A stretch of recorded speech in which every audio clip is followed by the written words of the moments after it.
Apa pendapat tentang fana'un nar?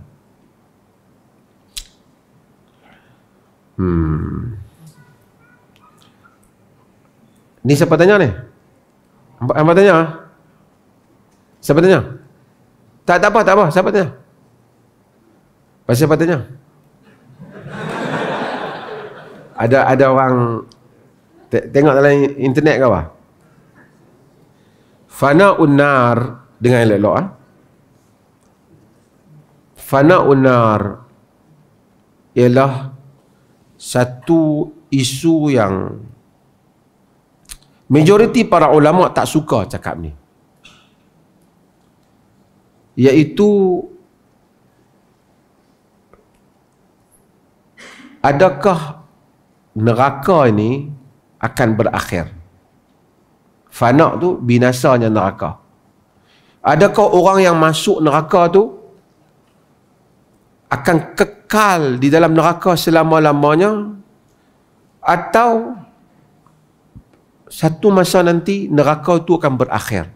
Orang yang duduk di dalam neraka itu sendiri akan hancur lebur. Kenapa benda ni mereka timbulkan? Ada orang kata benda ni ditimbulkan kerana Ibn Taymiyah timbulkan. Sebenarnya bukan Ibn Taymiyah. Ibn Taymiyah tak timbulkan.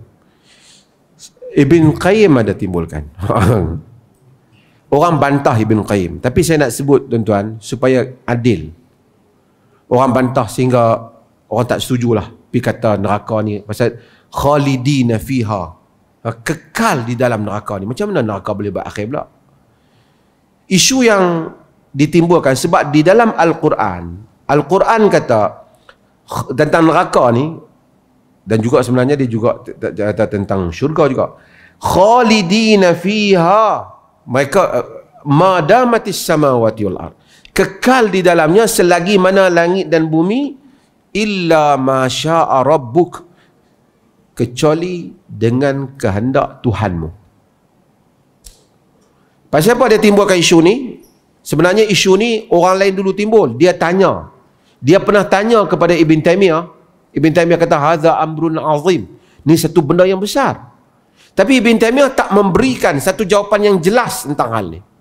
Ibn Qayyim dia juga macam bukan jawapan dia, tapi dia quote daripada beberapa tokoh yang berbagi pandangan ni. Kata dia, Allah ni, kata mereka, Allah ni, dengar betul-betul ni, sekali kalau hak potong ni salah, dia buat terlompat pula belah sana tu.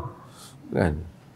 Allah ni, dia rahmatuhu sabaqat ghadabahu. Inna rahmati sabaqat ghadabi. Rahmat Allah mengatasi murka Allah. Kalau Allah masukkan ke dalam hamba tu dalam neraka, 1 juta, 2 juta tahun, 30 juta tahun, 1 bilion tahun, dia kata dah tak ada apa dah. Dia dah kena azab dah lebih daripada apa yang dia buat dalam dunia ni. Dan kemudian tak ada apa lagi pengajaran untuk dia. Kalau dia kena azab pun dia tak boleh nak berubah dah. Dia bukan nak balik ke dunia nak ubah dah. Dan untuk apa Allah itu mengazab dia sampai penyudah? Itu yang menjadi persoalan dalam kepala mereka. Jadi mereka timbulkan satu perkara, mereka kata kemungkinan juga kalau Allah kendaki nanti mereka tu juga pun akan tamat neraka ni, dan mereka juga sudah hilang, tak ada lagi azab. Di atas alasan tadi. Dr. Qaradawi dia antara orang yang dia tak kalah kata nak sokong bulat Ibn Qayyim, tapi dia kata ini satu pendapat lah. Kerana tidak ada lagi apa-apa pengajaran yang boleh diambil selebih daripada itu. Cuma mereka kata pendapat ni tak disebut oleh ulama-ulama ahli sunnah. Itu saja isu dia. Saya kata tak ada orang menghina Tuhan. Dia berpendapat tentang rahmat Tuhan. Itu andaian dia. Kalau tanya kita, tak payah duk cakap bab ni urusan Allah Ta'ala, nak fikir apa. Kalau dia nak selesai. Kalau dia nak buat apa, bukan urusan kita nak tolong fikir. Habis ke tak habis neraka, buat apa?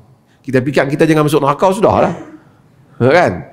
Tapi perbahasan itulah yang menyebabkan. Cuma sebahagian ulama ni ada yang berlebihan lah masalah ni. Dia kata siapa yang berkata pendapat ni maka dia sesat, dia kufur. Dia bukan kata Allah tu yang musnah, dia kata neraka tu musnah. Pendapat dia ni mungkin tak dipersetujui oleh majoriti ulama, tapi tidaklah sampai kepada dia nak keluar pada agama.